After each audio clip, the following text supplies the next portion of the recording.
세계교회사 시즌2 첫 번째 시간입니다. 세계교회사가 어떻게 보면은 이걸 왜 해야 되지 싶은 걸 수도 있는데 거기에 대해서도 여러분이 의견을 주셔도 좋을 것 같고요. 이전에 제가 고등부에서 지내면서 그동안 받아왔던 질문들이 이거를 좀 같이 살펴보는 과정 중에 상당 부분 해소되지 않을까 하는 생각이 먼저는 들었고요. 두 번째로 시즌1 같이 하면서 생각을 해보니까 그 질문도 조금 더 넓어지고 깊어질 수 있겠구나 싶었어요. 그러니까 그냥 습관적으로 이렇게 신앙을 받아들이는 게 아니고 여러분이 조금 더 이 현실 역사 속에서 신앙이 뭔지 더 생각해 볼 수 있었으면 좋겠다, 작은 보탬이 되었으면 좋겠다 하는 마음으로 준비하고 있고요. 여러분도 거기에 대해서 더 적극적으로 피드백을 해주셔도 좋을 것 같습니다. 오늘날 그리스도인들에게는 그리스도교 하면은 유럽을, 서방 기독교를 떠올리기 쉽지만 초창기 복음은 우리를 기준으로 하면 서아시아 지역, 아프리카 지역으로도 잘 전파되었어요. 이렇게 전파될 수 있었던 것은 헬레니즘이 만들어 놓은 무역로 덕분이었는데요. 질문 하나를 먼저 던지면서 시작을 하려고 하는데, 최초의 기독교 국가가 어디였을까요? 네, 로마가 아니고 아르메니아입니다. 우리가 지난 시즌 1에서 어떤 내용을 얘기했냐면은 우리 아브라함부터, 믿음의 조상 아브라함부터 쭉 유대교 흘러오는 거, 그 다음에 기독교, 그리스도교 운동이 생겨나고, 그리고 그 박해를 받고 로마 제국의 입장에서 보면은, 그러니까 세계 역사의 맥락에서 보면은 지배를 당하던 땅, 팔레스타인 땅에서 아주 소수민족의 종교에 불과했던 그 유대교에서도 박해를 당하던 분파, 작은 하나의 다른 애들로 분류되던 그 그리스도교 운동이 자신들을 박해하고 인정해주지 않고 심지어 그리스도교의 신앙을 고백하는 것만으로도 사형을 당하게 했던 그 로마 제국을 집어삼키게 되고 정복하게 되는 것, 거기까지를 우리가 지난 시즌 1에 다뤘어요. 그래서 우리가 이 질문을 했을 때 최초의 기독교 국가 하면은 로마 제국을 떠올리기 십상이지만 그렇지 않았어요. 로마 제국이 기독교의 신앙의 자유를 인정해 준 게 밀라노 칙령이었는데, 그 밀라노 칙령보다도 무려 13년 전에 신앙의 자유뿐만 아니라 그 왕국이 기독교 왕국이 되었던 곳이 있는데, 거기가 지금의 아르메니아예요. 아르메니아 종교회가 여전히 잘 남아있죠. 우리가 오늘 다루려고 하는 내용들 중에는 대부분 다 사도들이 가가지고 복음을 전파하게 됐어요. 아프리카 쪽 빼고는. 근데 이 아르메니아 지역으로 갔던 사도로 전승에서 여겨지는 사람은 누구냐면은 다데오라고 하는 사람과 바돌로메예요. 이들이 43년 또 60년에 가가지고 복음을 전하다 순교했다라고 전승에 남아 있고요. 그리고 이 아르메니아에서 수많은 사람들이 이제 200년대까지도 쭉 1세기, 2세기에 많이 순교를 하게 됐는데, 그러면은 기독교 국가가 되기까지 그 기틀을 마련한 사람은 누구일까? 누구냐면은 계몽자라고 불리우는 그레고리라고 하는 사람이에요. 이 사람은 아르메니아에서 기독교가 실질적인 어떤 특이한 제도와 구조를 갖추는데 공헌을 했는데, 원래 파르티아라고 하는 곳의 왕자였어요. 그런데 이 아르메니아가 위치가 어디냐면은 로마와 페르시아 그 두 큰 제국 사이에 껴 있어가지고 마치 그 유대인들이 당했던 것처럼, 유대인들은 로마뿐만 아니라 다양한 제국들이 계속 바뀌는 동안 이집트 제국이 여기 있었고 계속 그 사이에 껴가지고 순환을 당했던 민족인 것처럼 아르메니아도 그랬어요. 아르메니아도 양쪽의 제국을 끼고선 순환을 당했던 사람들이었는데, 페르시아가 침공해 왔을 때 이 파르티아의 왕자였던 그레고리가 가이사랴라고 하는 팔레스타인 땅으로 피난을 갔었어요. 근데 이 가이사랴에서 어떻게 된 일인지 모르겠지만 그리스도인이 되어서 그리스도의 복음을 받아들이게 되었고, 그리고 나중에 이 아르메니아 왕국이 다시 복권되었을 때 이 사람은 거기에 그냥 돌아가는 게 아니라 복음을 전하기 위해서 돌아가요. 근데 그 당시 아르메니아 왕이 아주 신실하게 고대 신들을 신봉하던 사람이었어요. 그러다 보니까 이 그레고리가 돌아왔을 때 감옥에 가두어요. 이 그레고리는 감옥에서 한 13년 정도를 그리스도인들이 박해를 당하며 죽어나가는 것을 보면서 지내게 되었어요. 그런데 이 그레고리를 박해했던 왕이 심각한 질병에 걸리게 돼요. 그 와중에 이 그레고리는 그 왕을 정성껏 돌보고 기도하는 과정에 있었고, 그러다 왕이 치유가 되면서 복음을 받아들이게 되었던 그런 전승이 있어요. 그러면서 이 왕은 가족들과 함께 그리스도교 복음을 받아들이게 되고 이 그레고리를 총주교로 임명을 하게 되었죠. 이 시기에 아마도 아르메니아에서 대규모의 개종이 일어났을 것으로 보여요. 왕가가 개종을 했다고 해도 그 당시에는 그 중앙의 권력이 그렇게 막대한 곳이 아니었기 때문에 아르메니아의 토착 종교가 여전히 남아 있었어요. 그러나 그레고리의 주도로 일정한 조직과 체계를 갖춘 아르메니아 정교회도 동시에 있었던 것이죠. 그리고 점점 서서히 변화가 되는데 각지에 신전이 있었던 그 건물들을 개조해서 교회로 만들어 나가요. 수도원들이 들어서기 시작했고요. 그리고 그 당시에는 고대 세계의 교회들끼리 연대가 잘 되어 있었는데 이 에치미아진이라고 하는 곳에 총주교자가 설치되게 되었어요. 이런 증거들이 뭘 시사하냐면은 아르메니아에 그리스도교가 성공적으로 뿌리내렸다라는 것을 보여주죠. 365년에는 그레고리의 후손이기도 했던 총주교 네르세스라고 하는 사람이 교회 회의를 열게 되었는데 이때부터 더 적극적이고 강력한 그리스도교 정책을 펴기 시작했어요. 교회 법을 개정했고요. 병원하고 보육원을 만들었어요. 그리고 맹인이나 나병 환자, 과부, 나그네가 거할 수 있는 시설들도 만들었어요. 그리고 그 이후에 사클리세라고 하는 총주교가 있을 때는 아르메니아 문자를 만들어내요. 그러니까 기독교 복음이 전해진 곳에서 늘 중요한 게 뭐냐면 성경이기 때문에 복음이 전해지는 곳에서 문자, 교육, 문화, 다양한 것들이 발전하게 된 것이죠.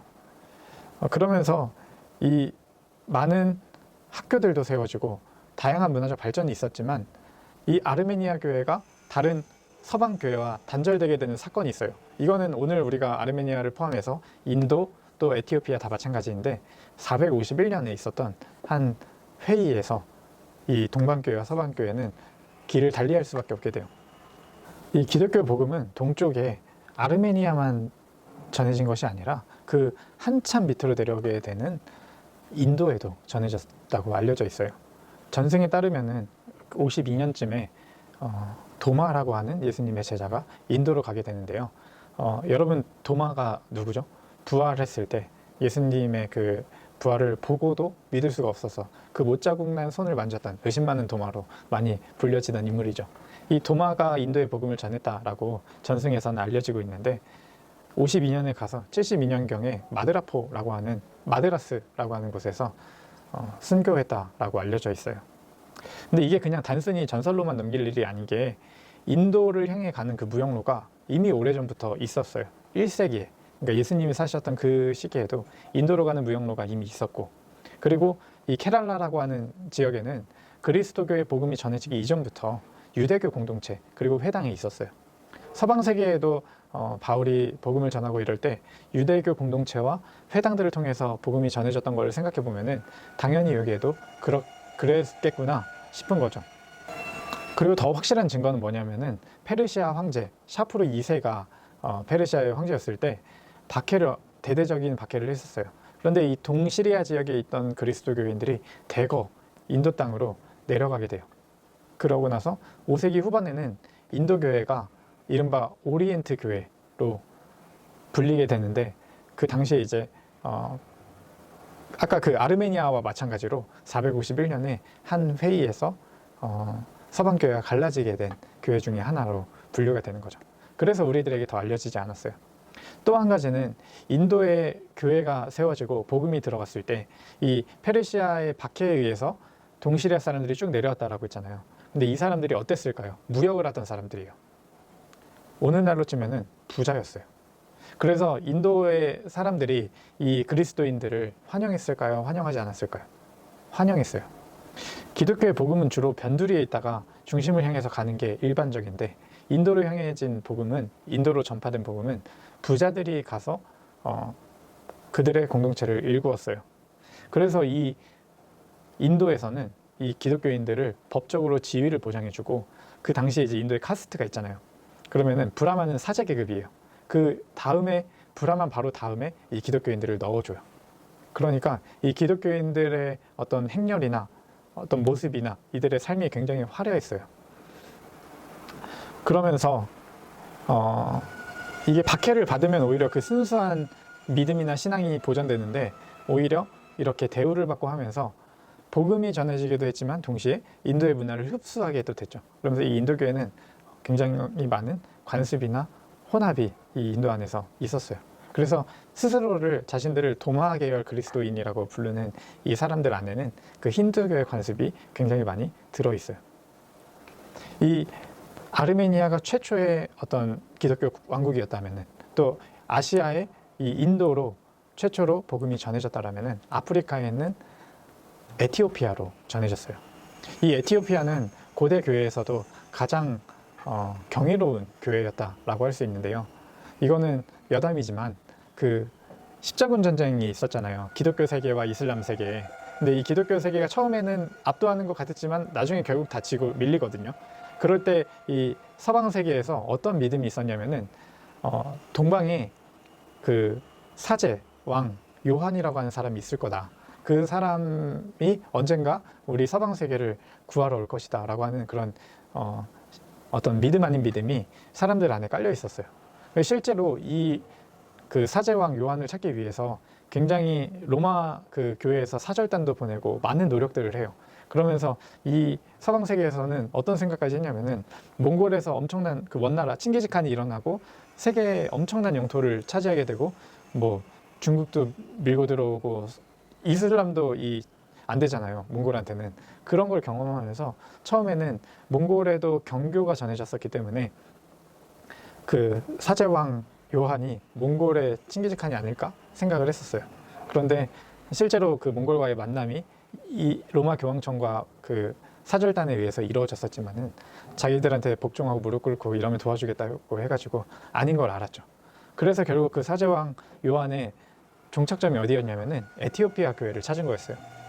그만큼 이 에티오피아 교회가 그 영광과 그 문화가 찬란했으나, 그때만 해도 이미 많이 사그라들었을 때였는데요.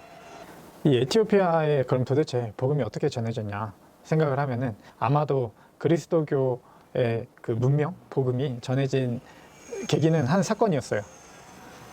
그 티로스라고 하는 도시에서 태어나서 알렉산드리아라고 하는 그 아프리카 북부에 굉장히 찬란했던 도시에서 자라났던 한 형제가 있었어요.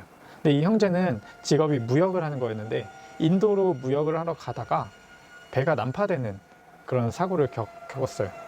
다행히도 목숨은 살았는데, 어디로 떠내려오게 되냐면은 아프리카 동쪽에 이 에티오피아, 그 당시의 왕이 악삼이었는데 이 악삼으로 떠내려오게 돼요. 그러면서 이 사람들은 노예가 되었는데 왕국의 노예가 돼요. 첫째 형은 왕의 수를 따르는 노예가 됐고요. 둘째는 왕세자의 가정교사가 됐어요. 아무래도 알렉산드리아가 그 큰 도서관으로도 유명하고 굉장히 문명이 발전한 도시에서 왔다 보니까 그들에게서 배울 게 있다라고 생각을 했던 거겠죠. 그런데 문제는 뭐였냐면은, 이 사람이 그리스도 교인이었고, 그리고 그 왕세자에게 그리스도교의 복음을 전했어요. 그래서 이 왕세자가 어느 순간 왕이 되었고, 왕세자가 왕이 되었는데 그리스도인이에요. 가족들도 그리스도인이에요. 제가 예전에 군 생활을 할 때 1호차 운전병이었는데, 1호차가 뭐냐면은 지휘관의 운전병이에요. 근데 제가 그때 경험했던 놀라운 사실이 뭐였냐면은, 2등병 때 모셨던 지휘관은 기독교인이 아니었어요. 그리고 1병 때 새로운 지휘관이었는데 이분이 신실한 기독교인이었어요. 그러고선 이분이 오자마자, 그 전에 교회에서는 뭐 병사 몇 명 앉아 있었는데 갑자기 간부들이 다 교회를 다니기 시작하는 거예요. 마찬가지로 왕과 왕의 집안이 교회를 다녀요.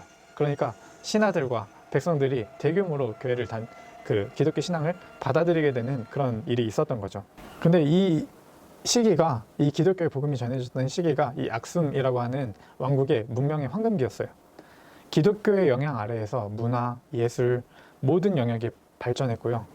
뭐 상업이 무역상이었잖아요. 상업, 군사력 다 발달했고요. 그리고 심지어는 영토까지도 확장됐어요. 그러니까 이 사람들에겐 굉장한 혜택이었죠. 그리고 고대 교회는 그 도시들끼리 다 연대가 있었어요. 콘스탄티노플이라고 하는 큰 도시가 있었고, 또 알렉산드리아라고 하는 그 상업과 문명이 발달한 도시, 여기 다 기독교의 굉장한 중요한 도시였는데, 여기와 관계를 맺으면서, 연대를 맺으면서 아주 그 혜택을 누렸던 거죠. 에티오피아가.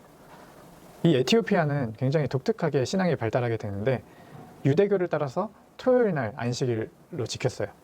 그리고 정결하지 못한 음식을 거르는 그런 음식 규례를 그대로 받아들이게 되는데 오늘날에도 여러분이 비행기 타실 때 코셔라고 유대인 정결 음식을 신청하면 기내식 굉장히 맛없는 걸 받을 수 있는데요. 비행기를 언제 탈 수 있을지 모르겠지만 어쨌든 그 음식 문화를 그대로 받아들였어요. 그래서 365일 중에서 250일 이상을 동물성 음식을 섭취하면 안 되는 그런 문화를 가지고 있어요. 그리고 성경도 이쯤에 번역이 되게 되는데 우리의 66권과는 다르게 총 81권의 성경을 가지고 있어요. 인도 교회, 그리고 그 전에 아르메니아 교회, 그리고 에티오피아 교회, 이렇게 교회들이 있었는데 왜 우린 몰랐을까? 몇 가지 그런 이유들이 있었는데요. 동방 기독교와 이 사람들이 동방 기독교인데 여기와 우리의 뿌리격인 서방 기독교가 갈라서게 된 계기가 있어요. 그 모든 게 다 한 사건으로, 한 공의회로 그 조명이 되는데 451년 칼케돈에서 있었던 공의회예요.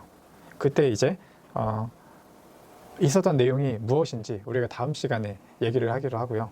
오늘 중요한 거는 기독교 복음이 동방에도 전해졌고 그들은 어떻게 이렇게 발전하게 됐으며 또 복음이 전해진 곳에 일어나는 몇 가지 현상들이 있어요. 성경 번역 때문에 문자가 발전하게 되고 또 사회 복지가 발달하게 되는 그런 현상들이 있었던 거죠.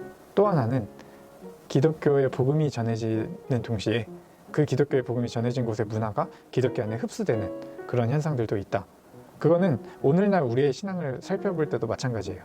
내가 순수한 기독교 신앙인일 수는 없어요. 우리는 한국의 어떤 그런 맥락 속에서, 한국의 상황에서 태어났고 그 상황에서 전개되어 온 신앙을 우리가 받아들인 거잖아요. 그래서 그거에 대해서도 우리가 잘 살펴보면서 우리 자신도 알아가고 우리의 신앙도 알아갈 필요가 있어요. 다음 시간에는 그러면 이 동방에 전해졌던 기독교와 서방 기독교는 왜 갈라서게 되었나에 대해서 살펴보기로 하겠습니다. 다음 시간에 뵙겠습니다.